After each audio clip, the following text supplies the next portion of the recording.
Traders, how are you? With Marcello, founder of the Day Trading Academy. Today we're doing the recap of what happened in the markets last week. We have cities in Germany turning off the hot water and even shutting off city lights and fountains and all those kinds of things. The Fed obviously was a huge bit of news. We have, markets surging around the world, and we even have Russia cutting off more gas supplies to other countries in Europe. Let's get started.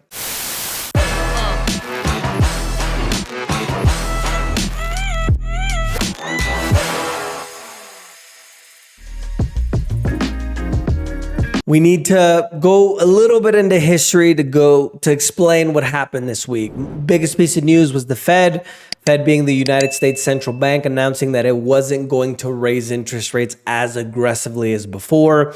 This has a significant amount of repercussions. I always do the Spanish videos first, so I always think it's Spanish when I do the videos in English. Repercussions is the word I'm looking for. Repercusiones, if you guys are wanting to learn how to speak Spanish. So one is the inflation issue, which is affecting all of us, right? And we also have the expectation of what's going to happen with the markets. So we're going to go back. This amazing economic story goes back to 1998, 1999, when we had the dot-com bubble burst. The techcom.com bubble burst. Essentially, we had a hedge fund called Long-Term Capital Management, which wasn't doing what it was supposed to, as a lot of these, corruption bureaucrats get into, but essentially it failed. What happened was, since it was a huge hedge fund that had its tentacles throughout the financial system, the central bank in the United States, instead of just letting it fail, which is what normal capitalistic society would do. That's why I say that the reason why we don't have things working right now is because we don't live in a capitalist society anymore, right? But instead of letting it fail, they bailed it out. What did they do? They talked to banks around the world, in Europe and the United States, and then they all bailed out this hedge fund. So now the toxic debt and the toxic situation that this hedge fund had in its books, it went up now to the financial system, banks. That's where we had the 2008 and 2009 financial crisis. What happened then? They didn't let the system fail. What did they do? They bailed out the entire financial system. What did they start doing? They started literally buying assets. They just flipped a switch, started printing money, right? Just created money out of thin air. And then they lowered the interest rates to the lowest in recorded history. What does that do? Interest rates are super important because it supports the housing market. In the United States, anywhere between about 17 to 19% is the housing market of the economy, construction, all of that stuff. In China, remember that 70%, 70, of the wealth of the billions of people they have in China is real estate. Right. So obviously the United States central bank doesn't affect the Chinese central bank, but you guys get my drift. So it's a huge chunk of the economy. Car loans, you guys that are borrowing money to start businesses, credit card debt. If they raise the interest rates, which is happening now, people cannot spend as much money because the cost of everything goes up. So by reducing the cost of everything, essentially, we created this massive bubble. And that's the situation that we get to today. Now that we have inflation, now that all that money that we printed is starting to work its way into the system, and that's why we're having this inflation, now they're starting to raise the interest rates to be able to try to tame inflation. The thing is that they're not raising interest rates as fast as the inflation rate, which means that they're half-assing it. Excuse my French. Right? They're literally just kind of, let's just kind of play with it. They're not really putting it to rest like they did in the 80s with Volcker, where the interest rates were literally jacked up to 20% to get it under control. So, and the reason why they can't do that right now is because of the debt that we have. We're literally $30 trillion in debt. We're spending $1 billion a day to service the debt in the United States. And if they continue to increase the interest rates, the debt that expires that we have to renew is just going to explode the amount of money that we have to pay for the debt. So it's literally damned if you do, damned if you don't. Damned if you do, because the inflation is not going to get under control, and the debt, servicing the debt, is going to increase, and then damned if you don't, because then we're just not going to control inflation and it's going to continue to get out of control, right? So that's kind of the dynamic of what's going on. So by the Fed saying that they're not going to increase the interest rates as aggressive as they initially thought they were going to, that creates a completely different expectation of what's going to happen with the economy. What does that mean? They're not going to they're not going to cut the increase or the expansion of the economy. They're not going to hurt it as much. What happens? We had a huge run in stocks. Precious metals exploded as well. And in addition to that, we had other markets that went down. So markets in the US, very, very positive. In addition to that, in Europe, markets exploded as well. Italy taking the crown there at 5.62%. Let me know if you guys like that explanation, because a lot of times you guys don't, I've seen in the comments that you guys want me to be able to put these dots together. And that's why I do these videos for you every week. And obviously, Conspiracy Marcello has to make an appearance, right? We'll get to that here in just a moment.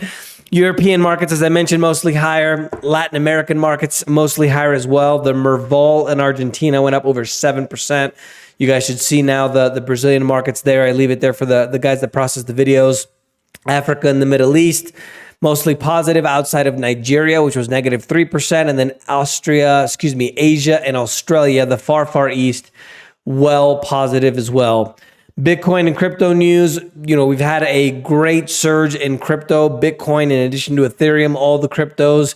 Bitcoin is up 6.42% to just over 22,400 this week. There was a bit of news where Tesla, during its earnings reports, advised everybody that they sold 75% of their crypto holdings. Crypto majority being Bitcoin. They didn't sell any other Doge. In addition to that, Coinbase is down 21% on Tuesday alone after the SEC, which is a regulatory body in the US government, decided that they're going to start investigating, probing to make sure that they didn't offer unregulated securities. Their shares are down over 75% this year. And in commodities, ready for Conspiracy Marcello? You guys ready? Thousands of U.S. cattle are being buried and dumped in a Kansas landfill. If you guys remember when that weird story where the cattle just literally died overnight supposedly because of the heat. The temperatures topped over 100 degrees Fahrenheit, 38 degrees Celsius in southwest Kansas. And in addition to that, we have a situation where beef prices are probably going to increase a lot more due to the fact that in Texas, we have farmers that are literally liquidating their entire cattle herd. They're literally just getting rid of them all because of the droughts that we're having, in addition to the extreme heat and also temperatures that we're getting.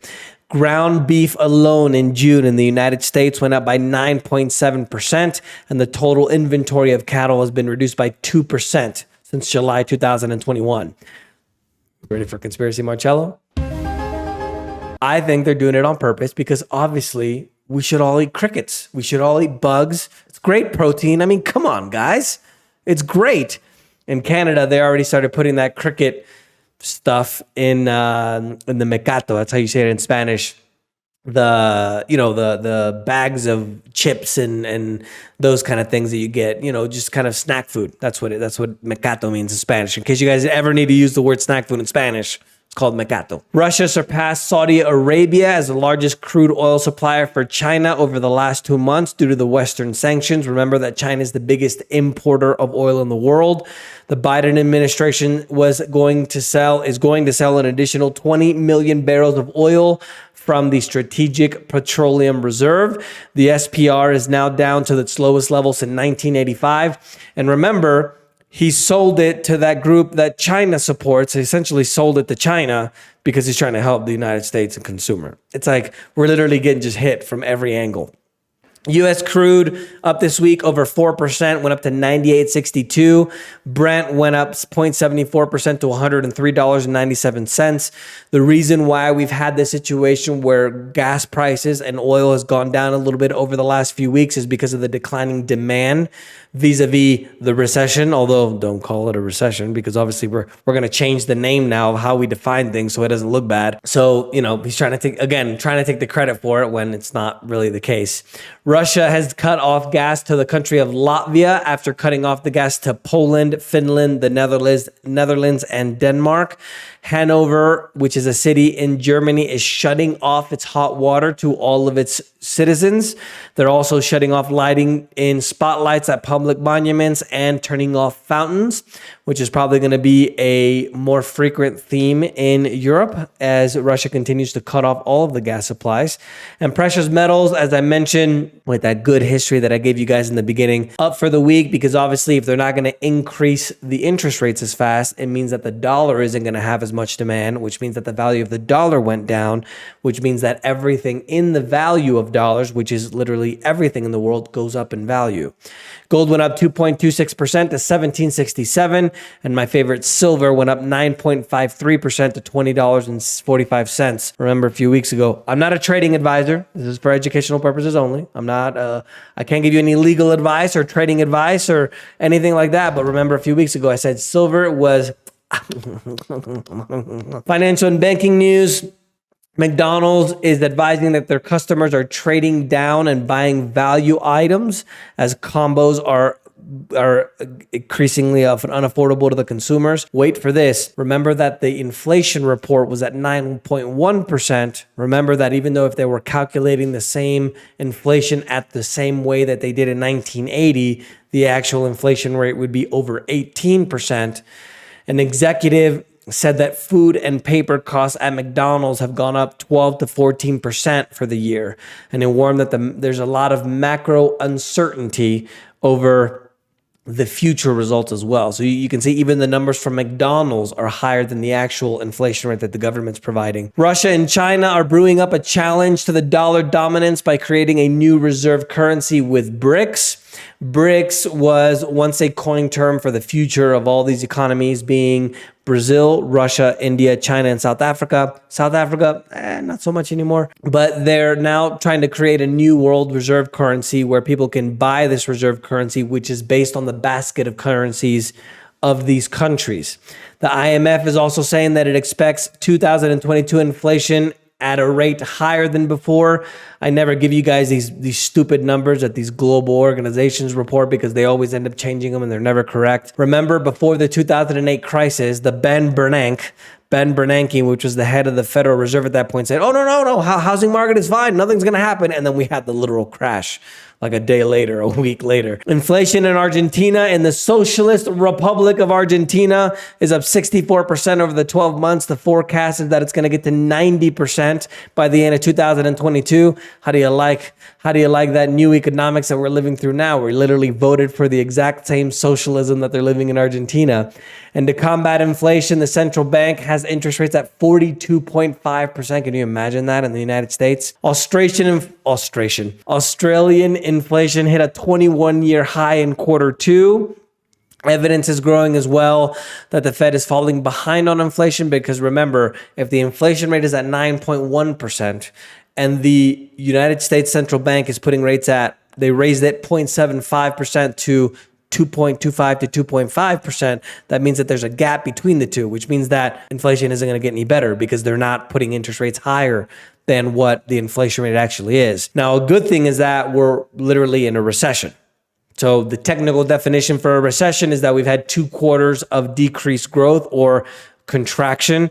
The first quarter of this year, the first 3 months of the year, contracted by 1.6%. The second quarter went down by 0.9. If I'm not mistaken, I have my number somewhere here, but I lost them. But the government now is changing the definition of the recession because they don't want to look bad, and we have elections at the end of this year. Nearly 30% of Generation Z, which are also called Zoomers, are permanently living with their parents due to the inflation squeeze. Ladies, look for a man that lives with the parents. It's the new... I was going to say a joke, but I completely lost it. Generation Z is the age range between 18 to 25. In a study by Credit Karma, 40% of Gen Z are now relying on credit cards and other forms of credit to pay their purchases, which is obviously because of the increasing inflation. In political news, the Lula, also known, which is a leader of the Brazilian Socialist Party, is trying to drum up the troops to be able to beat Bolsonaro, which is the current president of Brazil, which is not a socialist and not a leftist. He says that the only way to recover the economy is through income redistribution, which has never gone well in history. Biden officially has COVID for a second time as well. Remember that he's had 4 jabs, not just 2. So don't forget to get your thing in your arm, because obviously it saves lives. Conspiracy Marcello. Economic news, we're just going to leave that right there so they don't censor the channel like they shut down the previous channel that we had. US is officially in a recession. I mentioned that. Yeah, I gave you the numbers correctly. I just found the numbers. Corporate news, Tesla, as I mentioned you guys before, sold 75% of its Bitcoin. I'm not going to get into every single number of all the numbers, but overall, Walmart said their numbers weren't up to par with analysts. They're saying that they're going to start discounting things, especially apparel, which is one of their biggest profit items, because consumers are not doing well. Google, they smashed the expectations of the revenue. It's not as good as a year ago when they went up by 62%, but they still went up 13%. Microsoft turns its slowest revenue growth since 2020, and Facebook has the first decline in revenue for the first time ever. So you can see that a lot of these big corporations, which are some of the biggest in the world, are not really having the best numbers that they used to have before, which is another indicator that we're not doing well economically. Shares of Amazon rose over 10%.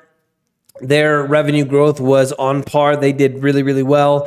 And Apple had solid numbers as well. They went up 3.28%, their shares, after their stock has gone up almost 17% over the last month. Spirit Airlines has officially terminated their agreement to merge with Frontier Airlines. After that, they literally, the next day, it seemed like, made a deal with JetBlue, which was an all-cash bid. They bought it for $3.8 billion, creating the 5th largest air carrier in the United States. Still has to pass the regulatory scrutiny. And the 3 largest Western oil companies, which is Exxon, Chevron, and not Shell. Exxon, Chevron, I have it written here. Forgot the third one. Give me a second. Well, I'll have to get back to you guys on the third one. I'm sure one of you guys will put it in the comments for me. They had record profits in the second quarter. Obviously, this is due to the record increase in the oil prices. Exxon, which is the largest U.S. oil company, went up by $17.9 billion of profit in quarter 2, which is the highest ever. In technology, baffled scientists, I thought this was really interesting, discovered a perfectly aligned holes punched into the ground 1.7 miles below the surface of the ocean. It's 2.7 kilometers. You guys probably see the pictures there. Nature doesn't do straight lines. And remember, Atlantis, the name Atlantis, came from the supposed civilization that came from the Atlantic Ocean. Interesting, isn't it? China has approved a genuine biotech's HIV drug for COVID patients. What could possibly go wrong? And solar panels, according to a study done in Dorset, England, when temperatures reached 104 degrees Fahrenheit, 40 degrees Celsius, have proved that solar panels are actually less efficient in higher temperatures despite the increased sunlight. World Health Organization, in an international news, declared the monkeypox a global health emergency. The emergency committee didn't reach a consensus, but the Tedros, which is the chief of the WHO, decided to go ahead and just make it an emergency. Cities across China are on red alert for the heat waves on Monday. Tens of millions of people are being warned to stay inside of their homes. Temperatures are going to reach 41 degrees Celsius, 106 degrees Fahrenheit over the weekend in the eastern provinces of Shenzhen and Fujian. Hopefully I said that correctly. And the Cuban capital of Havana, 20% of the population lives there. 11.2 million people are going to start having blackouts, planned blackouts for 4 hours a day due to the fact that they're having problems with their electrical grid like everybody else. An unusual facts this week, getting hotter in Greenland. It hit 60 degrees Fahrenheit. I think that's about 15 degrees Celsius, if you guys want to hit me up on the comments there. 10 degrees above normal. It melted 18 billion tons of the ice sheet in 3 days. The problem is not only the increase in the level of the oceans, but the problem is also the current in the ocean, which brings the heat to Europe. Remember that Europe is on a higher elevation than places, for example, like New York. And so imagine the cold winters that we have in places like New York City or Pennsylvania hitting a much northern climate like Spain, France, Germany. due to the reason why they don't have such cold winters is because of the ocean current. And obviously, if that cold water hits the current and they don't have that warm water that heats up Europe anymore, the winter can be a lot worse because obviously Russia's shutting off the gas to Europe. And according to an Australian miner in Angola, a rare pink diamond has been found. It's the largest recovered in the last 300 years. They say that only 1 in 10,000 diamonds are colored pink, nicknamed Lulo Rose. And the second largest U.S. Mega Millions jackpot has somebody won over $1 billion, $1.33 billion in the third largest jackpot in U.S. lottery game history. That's the news for this week, guys. Don't forget to subscribe. If you have any questions, hit up the comments with hashtag AskMarcello. And don't forget to, the numbers are right.